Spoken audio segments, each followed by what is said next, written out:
आज की जनरेशन में भी एक हो गया है कि शॉर्ट चीज़ें देखने का बड़ा मन कर गया है। आज जो पहले 3 घंटे की लाइफ़ थी वो आधे घंटे में सिमट गई। अब आधे घंटे की लाइफ़ को भी आज इंसान 2 मिनट में देखना चाहता है। अगर 2 मिनट में उसका एंटरटेनमेंट मिला तो ठीक। ज्योतिष ने कह दिया कि आज साँस लो और कल 1 घंटा पूरी देर साँस रोक के रखो तो आपका अगला दिन अच्छा जाएगा, ऐसा नहीं होता। कहते हैं कि 2 अलग-अलग रेल की पटरी है। एक इस साइड में, एक साइड में, लेकिन दोनों साथ में चलती है।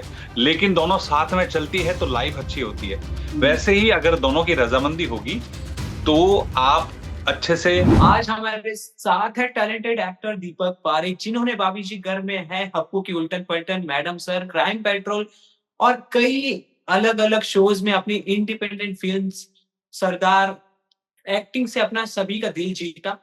टेलीविज़न से लेकर डिजिटल प्लेटफ़ॉर्म तक अपनी वर्सेटैलिटी के लिए हमेशा जाने जाने वाले दीपक पारेख से आज हम करेंगे खुलकर बात और जानेंगे कुछ अनसुने किस्से। जी। Thank you so much sir for joining and so good to see you. Thank you tele Chakkar. Thank you मुझे इस प्लेटफ़ॉर्म पे इनवाइट करने के लिए। अच्छा लग रहा है एक बार फिर आप लोगों से जुड़ने से। मज़ा आएगा बात करने में, ऐसे ही उम्मीद करता हूँ मैं। बिल्कुल, अगर हम आपके नए शो की बात करें, जी। पॉइंट पॉइंट ऑफ क्लैश, अगर आपको बताना हो कि उसमें क्या ख़ास बात है और ऑडियंस को क्यों देखना चाहिए वो, सो क्या होगा आपकी तरफ से? पॉइंट ऑफ व्यू क्लियर अपने आप में ना एक अलग टाइप का कॉन्सेप्ट है। कॉन्सेप्ट इसलिए कि उसमें एक्टर एक्टिंग करते हुए नज़र नहीं आएँगे। हुँ, वो अपना पॉइंट ऑफ व्यू रखते हुए नज़र आएँगे towards the life, hmm, towards the जो कुछ सोशल इश्यू हैं या कुछ मुद्दे हैं, जिन पे हम या तो बात करना नहीं चाहते या कर नहीं पाते। हुँ, उन मुद्दों को अपना-अपना पॉइंट ऑफ व्यू हर एक इंडिविजुअल कैसे देखता है, ये शो उस पर है और बड़ा ही इंटरेस्टिंग ऐसा है कि इसमें कोई प्रिपरेशन नहीं है आपकी, कोई डायलॉग नहीं है आपके। आप बस एक फ्लो में बोल रहे हो, आप अपना पॉइंट ऑफ व्यू रख रहे हो और उस पॉइंट ऑफ व्यू में कभी आप सही भी होते हो, कभी आप गलत भी होते हो, कभी आप रियलाइज़ करते हो कि हाँ, मेरा पॉइंट ऑफ व्यू गलत हो सकता है, जैसा मैं सोचता था। लेकिन सामने वाला का पॉइंट ऑफ व्यू एक्चुअल में अच्छा है, तो आपको बात करते-करते ये रियलाइज़ होता है या मुद्दे सुलझते हैं या बिगड़ते हैं कैसे ये देखने में ऑडियंस को देखना चाहिए कि बड़े ही लाइफ़ रिलेटेड जो टॉपिक्स हैं, बहुत ही रेयर टॉपिक्स जो हम आम ज़िंदगी में हम फ़ील करते हैं, उन टॉपिक को उठा के ये शो बनाया गया है। हुँ, तो बहुत मज़ा आएगा देखने में और बिल्कुल। मज़ेदार रहा कुक्कू के साथ ये बहुत ही मज़ा आया करने में मुझे। अलग एक्सपीरियंस था, एज़ एन एक्टर आपके लिए अलग एक्सपीरियंस था, एज़ एन इंडिविजुअल आपके लिए बहुत अलग एक्सपीरियंस था। बिल्कुल। और अगर हम इसके आगे बढ़े इंटरव्यू में, उसके पहले अगर आपको मार्फत या अंदाज़ में जो आपके किरदार को काफ़ी पसंद किया गया, उस अंदाज़ जी। में अगर आपके शो का प्रमोशन आपको करना होगा तो आप कैसे करेंगे? जी वो मेरा जो फ़ेमस कैरेक्टर था सब टीवी का दक्षेश जोशीपुरा जो कैरेक्टर था उसका ओह माय गॉड! व्हाट या अ शो मज़ा आ गया ऐसे शो। ऐसे शो हर एक के लाइफ़ में आने चाहिए क्योंकि ये लाइफ़ के रूल बनाते हैं और रूल्स मतलब रूल्स फ़ॉलो ना करे तो फूल्स फूल्स गो बैक टू स्कूल्स। क्या बात है, क्या बात है! अगर इंट्रोडक्शन में मैंने आपके काफ़ी शोज़ के नाम लिए। अगर आपको जी। उनमें से कोई एक किरदार या एक शो पिक करना हो जिसमें आपको लगता है कि आपके करियर ग्रोथ काफ़ी ज़्यादा हुआ होगा और काफ़ी ज़्यादा पुश मिला आपकी जर्नी में, तो कौन-सा किरदार या शो होगा? मुझे मेरा शो बड़ी दूर से आए हैं बड़ा अच्छा लगता है और वागले की दुनिया। ये 2 शो ऐसे हैं एज़ एन एक्टर मुझे बड़ा अच्छा लगता है क्योंकि उसमें एज़ एन एक्टर आपके पास करने के लिए बहुत कुछ था। एक एक्टर की थाली में वो सारे इमोशंस जो एक्टर चाहता है परफ़ॉर्म करने के लिए कि उसे लाइफ़ में मिले, वो सारे एक्सपीरियंस उस शो में मुझे मिले। और हुँ, अगर लाइफ रिलेटेड कोई शो है जो ऑडियंस को कुछ दे रहा है, ऑडियंस जिससे सीख रही है या आप खुद उससे सीख रहे हैं, वो शो वागले की दुनिया था। वो कॉमन मैन की स्टोरी थी, कॉमन मैन के मुद्दे थे और कहीं न कहीं ये जो शो है जो हम अभी कर रहे हैं, ये भी लाइफ रिलेटेड इश्यू को लेकर किया गया शो है। तो बहुत मज़ा आया। ऐसे शो करने में जिसमें आप कुछ ले नहीं रहे, इवन ऑडियंस को दे रहे हैं, एंटरटेनमेंट के अलावा कुछ सीख दे रहे हैं, कोई भी देखेगा उसको बहुत मजा आएगा और साथ में वो कुछ वैल्यू लेके जाएगा अपनी लाइफ के लिए। तो ये एक्टर के लिए बड़ा मजेदार होता है। तो ये दोनों शो मुझे बड़े अच्छे लगते हैं। वागनी की दुनिया का अगर मैं ज़िक्र करूँ तो उसमें हर रोज़ एक नए किस्से जी, आप लोग लेकर आते थे। एक नई कहानी, नए किस्से हमें रोज़ देखने को मिलते थे जी। और उस तरीके की स्टोरी पसंद भी की जाती थी। But as an actor, as an audience अगर आप इस चीज़ को डिफरेंशिएट करें कि अब लोग टेलीविज़न को उतना पसंद क्यों नहीं कर रहे हैं, कि टेलीविज़न की गिरती टीआरपी के पीछे क्या वजह है? सो क्या कहेंगे आप? एक नहीं बहुत सारे रीज़न हैं। रीज़न एक तो आज की जनरेशन में भी एक हो गया है कि शॉर्ट चीज़ें देखने का बड़ा मन कर गया है। आज जो पहले 3 घंटे की लाइफ़ थी वो आधे घंटे में सिमट गई। अब आधे घंटे की लाइफ़ को भी आज इंसान 2 मिनट में देखना चाहता है। अगर 2 मिनट में उसका एंटरटेनमेंट मिला तो ठीक, नहीं तो वो कहीं और शिफ्ट हो जाएगा। बहुत ये तो बड़ी फ़ास्ट दुनिया हो गई है। आज हर एक के हाथ में आज एक मोबाइल है और वो मोबाइल एनी टाइम एक्सेस कर सकता है, चाहे वो ट्रेन में बैठा हो, चाहे वो फ्लाइट में बैठा हो, चाहे वो घर पे बैठा हो, चाहे मार्केट में घूम रहा हो, कहीं भी वो कहीं बोर हो रहा हो तो वो उठा के अगर उसके पास 2 मिनट का समय है तो वो कुछ ऐसा देखे कि उसको मज़ा आ जाए और इसलिए इस टाइप के शोज़ मतलब ये जो टीवी का पैटर्न है धीरे-धीरे थोड़ा शिफ्ट हुआ है। हुँ। देखते हैं ये कैसा होगा ये अभी इसको कह पाना कि टीवी पूरी तरह से फेल हो गया ऐसा नहीं है। लेकिन हाँ, थोड़ा इम्पैक्ट ज़रूर आया है ये मैं इम्पैक्ट तो है इस चीज़ का। तो अगर आपको एक तरफ हम टेलीविज़न शो दें और एक तरफ वर्टिकल शो जो आप अभी किए हैं, जी। जिसमें हम इंटरव्यू कर रहे हैं, तो आपका फर्स्ट प्रायोरिटी कौन-सा होगा? देखिए मैंने अभी जो ये शो किया है ये मेरा पहला वर्टिकल है। इससे पहले मैं वर्टिकल के लिए ना बोलता था क्योंकि वो अवेयरनेस नहीं थी हुँ, कि पता नहीं कैसा होगा या हो सकता है मैंने जो रील्स जो देखी, वो मुझे इतनी पसंद नहीं आ रही कि उस समय कुछ मतलब जो मैंने ड्रामा की रील देखी वो मुझे इतनी पसंद नहीं आ रही थी। लेकिन धीरे-धीरे एक टाइम के बाद 6, 7, 8 महीने बाद है ना वो चेंज हुआ। उसमें कंटेंट अच्छा आना शुरू हुआ वर्टिकल में भी। पहले वर्टिकल में मुझे ऐसा लगता था कि शायद उतना अच्छा नहीं है, शायद फैमिली लायक नहीं है वर्टिकल। वो एक एक अलग टाइप की क्लास के लिए बनाया गया एक प्लेटफ़ॉर्म है, ऐसा मुझे लगता था। लेकिन हुँ, टाइम के बाद मैंने देखा कि जैसे कुक्कू के कुछ शोज़ देखे मैंने, तो बड़ा एक रिच कंटेंट है और ऐसा नहीं है अलग-अलग टाइप का कंटेंट है। ऐसा नहीं है कि एक ही टाइप का कंटेंट है। आपके हाथ में बहुत सारी चीज़ें हैं उसमें कि आप कभी भी कुछ भी अच्छी चीज़ देखनी हो तो आपको उसमें मिल जाएगी। तो अ, मुझे लगा कि हाँ यार ये करना चाहिए, ये कॉन्सेप्ट भी मुझे बड़ा पसंद आया। तो इसलिए मैंने ये मेरा पहला वर्टिकल है और मुझे ये करने में मज़ा भी आया कि और ये एक अलग एक्सपीरियंस भी था मेरे लिए। हुँ, इससे पहले क्योंकि ऐसा डिबेट शो टाइप मैंने नहीं किया था, जिसमें मैं अपना पॉइंट ऑफ व्यू रख पाऊँ। अ, बिल्कुल। दीपक ऐज़ अ दीपक मैं अपना पॉइंट ऑफ व्यू रख पाऊँ वैसा नहीं था। तो ये बड़ा मज़ा आया अलग एक्सपीरियंस था और अलग टाइप की चीज़ें कुकू एक्सपेरिमेंट कर रहा है जैसे अभी एक ड्रामा बाज कुछ करके एक शो चल रहा है जिसमें राकेश बेदी जी हो रहे हैं, तो वो एक अलग टाइप का है। तो एक्सपेरिमेंट हो रहे हैं वर्टिकल में भी और अच्छा कंटेंट धीरे-धीरे बन रहा है। तो मुझे लगता जी, है कि हाँ, वर्टिकल एक बेहतर विकल्प है एक्टर्स के लिए भी और मेकर्स के लिए भी। तो आप वर्टिकल चूज़ करेंगे? कहना बहुत जल्दी होगा कि वर्टिकल ही चूज़ करूँगा, लेकिन हाँ अच्छा कंटेंट होगा तो मैं वर्टिकल ज़रूर चूज़ करूँगा। Okay, so come back to your show जो काफ़ी जी, ज़्यादा पसंद किया जा रहा है और उन डिबेट में हम दीपक जी का ओपिनियन जानना चाहेंगे कि आपका इंडिविजुअल इस पर क्या पॉइंट ऑफ व्यू है? अगर मैं पहले डिबेट की बात करूँ जो एस्ट्रोलॉजी से रिलेटेड है, एस्ट्रोलॉजी को एक पैनल पे फेक कहा जा रहा है, दूसरे पैनल पे ये कहा जा रहा है कि कुंडली देखकर ही लोग अपना नेक्स्ट कदम उठाते हैं।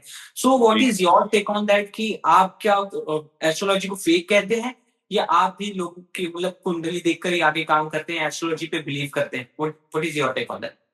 देखिए मेरा ऐसा मानना है कि एस्ट्रोलॉजी एक टाइप की साइंस है, एक विद्या है मौजूद है। ऐसा नहीं है कि हम उसको नकार दें कि यार ये प्लैनेट्स की कैलकुलेशन होती है, ये सब ये मेरा पॉइंट ऑफ व्यू है टोटली हो सकता है मैं गलत हूँ, हो सकता है सही हूँ, लेकिन मेरा पॉइंट ऑफ व्यू है, मुझे लगता है कि अ, अंधविश्वास गलत है, लेकिन हाँ, अगर आपको थोड़ा क्यूरियोसिटी है अपनी लाइफ के बारे में जानने की या कुछ अच्छे अच्छे या खराब टाइम को की समझ रखने की, कि अगर खराब टाइम है तो उसको कैसे आराम से निकालना है, तो एस्ट्रोलॉजी आपके लिए एक सपोर्ट हो सकता है, हुँ, लेकिन आप उस पे डिपेंडेंट नहीं हो सकते, ऐसा मुझे लगता है कि टोटली आप ऐसा ये नहीं कह सकते कि यार नहीं यार एस्ट्रोलॉजी मतलब ज्योतिष ने कह दिया कि आज साँस लो और कल 1 घंटा पूरी देर साँस रोक के रखो तो आपका अगला दिन अच्छा जाएगा, ऐसा नहीं है।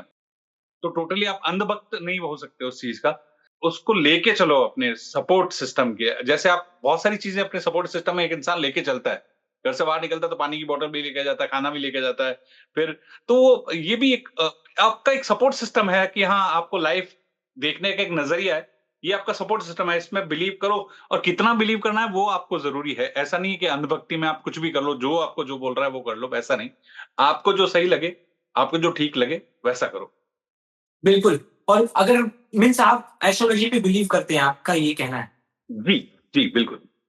अगर मैं दूसरे टॉपिक पे बात करूँ कि जिसमें पत्नी की रज़ामंदी ना हो और पति ज़्यादा प्यार दिखा रहा है, तो एक पैनल पे उस पति को हवस का नाम दिया जा रहा है और दूसरी ही तरफ इसे सही भी कहा जा रहा है कि दोनों लोगों की रज़ामंदी होनी ही चाहिए और पति का ज़्यादा आकर्षण होता है इस चीज़ को कंट्रोल में रख के, ऐसी सारी चीज़ें हो रही। तो व्हाट इज़ जी। Your thought on that? देखिए, जब ये डिस्कशन हो रहा था ना, ये बड़ा बहुत ही मज़ेदार डिस्कशन था और बहुत ऐसा मुद्दा था कि जिस पे ऑडियंस या लोग बात नहीं करते या करना चाहते या शर्माते, संकोच करते हैं। हुँ, लेकिन मुझे भी ऐसा लगता है कि रज़ामंदी होनी चाहिए। दोनों की रज़ामंदी होनी चाहिए। ऐसा मैं मेरा मानना है। देखिए, रज़ामंदी होगी तो आप चीज़ों को अच्छे से एन्जॉय भी कर पाएँगे लाइफ़ में। चाहे आप चाहे आप हर फैसले में मैं केवल एक फैसले की बात नहीं कर रहा। आप अगर हस्बैंड-वाइफ कहते हैं कि 2 अलग-अलग रेल की पटरी है। एक इस साइड में, एक साइड में लेकिन दोनों साथ में चलती है। लेकिन दोनों साथ में चलती है तो लाइफ़ अच्छी होती है। हुँ, वैसे ही अगर दोनों की रज़ामंदी होगी तो आप अच्छे से अपनी लाइफ़ भी एन्जॉय कर पाएँगे। वो मोमेंट जो केवल आपके और आपकी वाइफ़ के हैं, आप एन्जॉय कर पाएँगे। तो रज़ामंदी होनी ज़रूरी है, मुझे ऐसा लगता है। तो क्या आपको लगता है कि इन मुद्दों पे अभी समाज में उतनी खुलकर बात नहीं की जा रही? बिल्कुल, बिल्कुल नहीं की जाती, संकोच होता है। करना सब चाहते हैं कि यार होता है कि यार काश ऐसा हो कि मैं खुल के बात कर पाऊँ, लेकिन नहीं कर पाते, नहीं करते।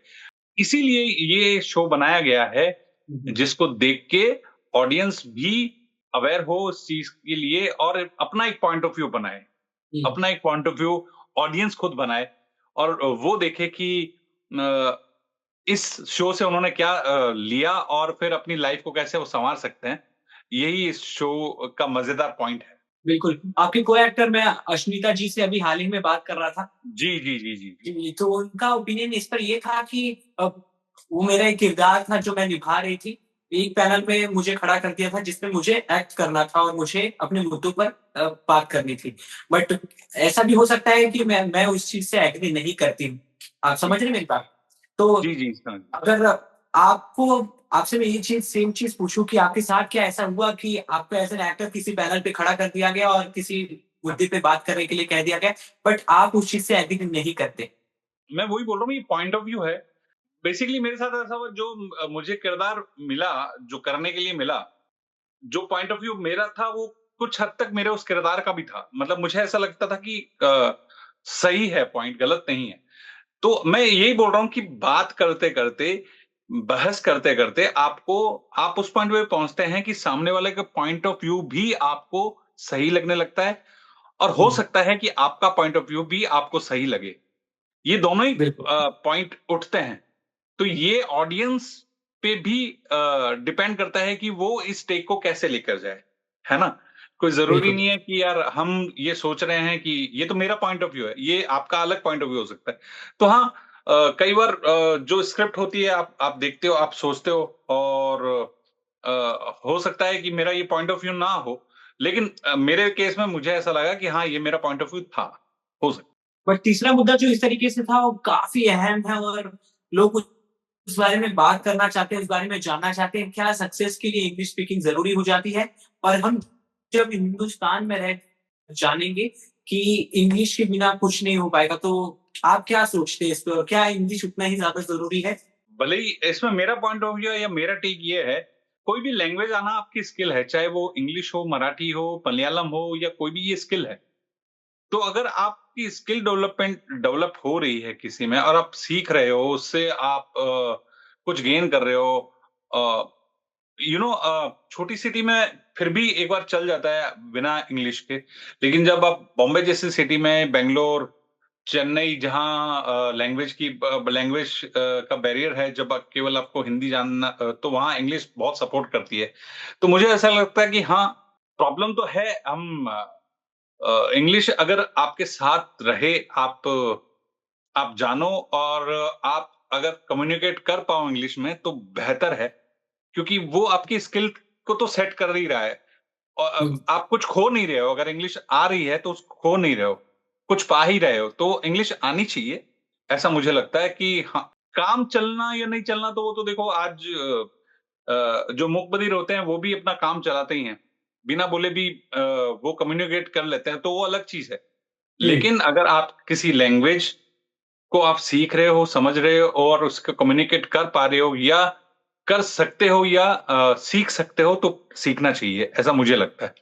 बट लैंग्वेज को लेकर डिबेट तो हमने काफ़ी देखे और अभी हाल ही में महाराष्ट्र में भी एक डिबेट था जो जी, जी, मराठी जी, को जी। लेकर काफ़ी बड़ा हो गया जी, था। जी। जी, जी, जी। तो आप क्या उस चीज़ को सही मानते हो कि मराठी लैंग्वेज पर किसी को मारा जाए, किसी से बहस किया जाए और उसे ज़बरदस्ती किया जाए कि मराठी सीखना ही है? देखिए, मैं ये बोलता हूँ कि कोई भी लैंग्वेज आना आपकी स्किल को और आपके कैरेक्टर में, एक इंसान हुँ, के कैरेक्टर में वैल्यू ऐड करता है। ये बिल्कुल। चाहे कोई भी लैंग्वेज हो, दुनिया की कोई भी लैंग्वेज हो, मैं हिंदी, इंग्लिश, मराठी किसी की बात नहीं, दुनिया की कोई भी लैंग्वेज हो। आज हम अपने बच्चों को फ्रेंच भी तो सिखाते ही हैं ना। हुँ, आज बहुत जगह फ्रेंच भी चालू क्यों हो रही है? तो अगर मराठी सिखाने में कोई प्रॉब्लम नहीं है, लेकिन हाँ, हिंसा बिल्कुल गलत है और दबाव बिल्कुल गलत है कि सीखनी ही चाहिए, ये गलत है। सीखनी आनी चाहिए आपको मराठी। आप एक ऐसे स्टेट में रह रहे हो, तो आपको मराठी आनी चाहिए। अच्छी बात है, अगर मराठी आए और आप सीख रहे हो, कुछ कम्युनिकेट कर पा रहे हो, कुछ समझ पा रहे हो, तो अच्छी बात है। लेकिन अगर आप उसको ज़ोर ज़बरदस्ती करोगे तो यार हम 47 वाले एरा से पहले थोड़ी रह रहे हैं, हुँ, कि जहाँ ज़बरदस्ती होती थी, तो फिर तो आप किसी की आज़ादी पे आप वो उठा रहे हो ना, सवाल उठा रहे हैं। सवाल उठा रहे हो, तो वो चीज़ तो नहीं है। मारपीट और ये सब बहुत गलत है, ये नहीं होनी चाहिए। हाँ, लैंग्वेज आनी चाहिए, सीखनी चाहिए, सिखाने के लिए प्रेरित करना चाहिए, उसके और भी तरीके हैं। ज़रूरी नहीं मारपीट से कोई आदमी सीखे, प्यार से भी, मोहब्बत से भी बहुत सारी चीज़ सीखी जाती है। बिल्कुल, यही जवाब का वेट ऑडियंस कर रही थी। जी। इसी के साथ जिस तरीके से आपके शोज़ काफ़ी वायरल चल रहे हैं, अभी करंट में काफ़ी रियलिटी शो चल रहे हैं जो काफ़ी ट्रेंड में और वायरल हैं। अगर मैं जी। नाम लूँ तो लॉकअप है, अलायंस है और क्या आप इन्हें फ़ॉलो कर रहे हो? अगर येस तो आप किसे सपोर्ट कर रहे हैं? फ़ॉलो तो नहीं कर पा रहा हूँ। बीच-बीच में मैंने लॉकअप का एक आधा कुछ मोबाइल पे ज़रूर देखा। बाकी मैं फ़ॉलो नहीं कर पा रहा, आई एम सॉरी, मैं ज़्यादा फ़ॉलो नहीं कर पा रहा हूँ इन दोनों शो जो भी आप नाम लिए। हुँ, हुँ। लॉकअप को मैंने 1-2 क्योंकि वो मोबाइल देखते समय मैंने देखे और कुछ इंटरेस्टिंग टास्क चल रही थी तो थोड़ा देख लिया मैंने। अ, उसके अलावा मैंने नहीं देखा। बिग बॉस मैंने पहले बहुत देखा था। बिग हुँ, बॉस को मैं पहले फ़ॉलो करता था। लेकिन 3-4 सीज़न से मैं उसको उसको भी फ़ॉलो नहीं कर रहा हूँ। और लास्ट मैंने शायद शहनाज़ वाला था सीज़न, वो लास्ट मैंने अच्छे से फ़ॉलो किया, बिग बॉस भी। हुँ। उसके बाद मैं बिग बॉस को भी इतना फ़ॉलो नहीं कर पा रहा था। अगर आपको कोई रियलिटी शो का ऑफ़र आए तो कौन-सा आप करना पसंद करेंगे? यार ऐसा ना मैंने कुछ सोचा नहीं है कि अब देखते हैं लाइफ़ अगर ये अपॉर्च्युनिटी देती है और मुझे लगता है कि मैं इस लायक हूँ, हुँ, हुँ। तो मैं ज़रूर जाना चाहूँगा इस टाइप के बिग बॉस या इस टाइप के किसी शो में। देखते हैं, खुद को आज़माने में कोई हर्ज नहीं है। हो सकता है आप क्योंकि मुझे ऐसा लगता है कि मेरे में पेशेंस बहुत है, तो आपका पेशेंस वहाँ टेस्ट होता है। बिल्कुल। तो मज़ेदार है अपने आप को चैलेंज करना। बिल्कुल, इसी के साथ एक सवाल और था कि मेहनत के साथ-साथ क्या नसीब का साथ होना आप उतना ही इम्पोर्टेंट मानते हैं? अगर मैं एक एग्ज़ाम्पल देते हुए कहूँ कि समय रैना द हाँ जी। कॉमेडियन जिस जिस तरीके से उनका शो सीज़न 1 निकला था, और काफ़ी कंट्रोवर्सी हुई उस चीज़ को लेके, वो कोर्ट तक मामला पहुँच गया था। बट सीज़न 2 जब वो लेकर आए, लोग पुरानी बातों को भूलकर अब आगे बढ़ चुके हैं और उन्हें काफ़ी पसंद किया जा रहा है। सो जी, आपका इस पे क्या राय है और क्या सोचते हैं आप कि मेहनत, नसीब सब साथ होती। मैं जिस फ़ील्ड में हूँ, एक्टर हुँ, मैं एक्टर हूँ। तो ये टैलेंट के साथ-साथ नसीब पे भी बहुत डिपेंड करती है। वो ज़रूरी नहीं कि आप टैलेंटेड हो और आपको काम मिलता रहे, ऐसा नहीं होता है। बहुत बार तो नसीब भी बहुत होता है, राइट टाइम, राइट जगह पहुँचना भी आपका एक नसीब होता है। बहुत सारे टैलेंटेड एक्टर घर बैठे हैं, मुझसे टैलेंटेड एक्टर भी घर पे बैठे हैं, होता है। तो नसीब भी मैं मानता हूँ लक फैक्टर आपका काम करता है, ये मेरा ऐसा मानना है। और हाँ, ये जो उदाहरण है समय का, जब एक समय ऐसा लगा कि उसका करियर शायद खत्म हो जाएगा, बैंग ऑन किया उसने, शो उसका बड़ा अच्छा नेटफ्लिक्स पे जा रहा है। हुँ, तो हुँ। नसीब की बात तो है ही। उम, लेकिन टैलेंट और नसीब दोनों अगर साथ में हो तो इंसान कहीं नहीं रुकता है। Wow. Thank you so much, sir. It's lovely conversation with you. Anything for your सभी thank fans you and brother. Audiences कि आपका क्या आगे पाइपलाइन में है? क्या सरप्राइज़ेज़ धमाके आपकी तरफ से देखने को मिलने वाले हैं? 1-2 प्रोजेक्ट पे मेरी बहुत अच्छे से बात चल रही थी, लेकिन अभी आप भी जानते हैं कि थोड़ा टीआरपी सिस्टम थोड़ा रुक गया है, तो उसकी वजह से सारी चीज़ें थोड़ी पोस्टपोन हो गई है। तो हुँ, जब तक कुछ एकदम कॉन्क्रीट आप सेट पे ना पहुँच जाओ, या तब तक आप उसको ये नहीं बोल सकते कि हाँ, मैं ये कर रहा हूँ। तो बातें बड़ी ज़ोरों से चल रही है। 1-2 शो में फाइनल भी हूँ, लेकिन एक बार पूरी चीज़ें जब आप सेट पे पहुँच जाएँ, कुछ शूट कर लें, तो डिस्क्लोज़ करना ज़्यादा अच्छा रहता है। हो सकता बिल्कुल। है कई बार ना भी हो वो, क्योंकि एक एक शो कोई स्टार का एक शो था, उसमें कुछ फाइनलाइज़ हुआ था, लेकिन वो पूरा शो ही स्क्रैप हो गया। तो ऐसा चलता रहता है, ये लाइफ़ है, एक्टर लाइफ़ है, होता रहता है। बिल्कुल। Anything for your lovely fans and audiences lastly?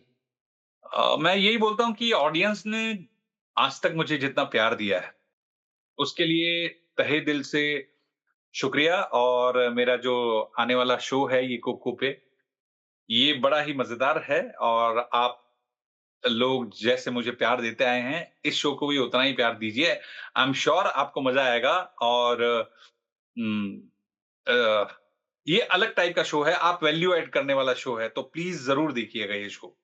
Thank you so much and all the best. Thank you daily चक्कर, और थैंक यू ब्रदर, आपने बड़ा ही इंटरेस्टिंग क्वेश्चंस किए, मज़ा आया आपसे बात करने में। Same here sir. Thank you so much and all the best. Thank you, thank you, thank you.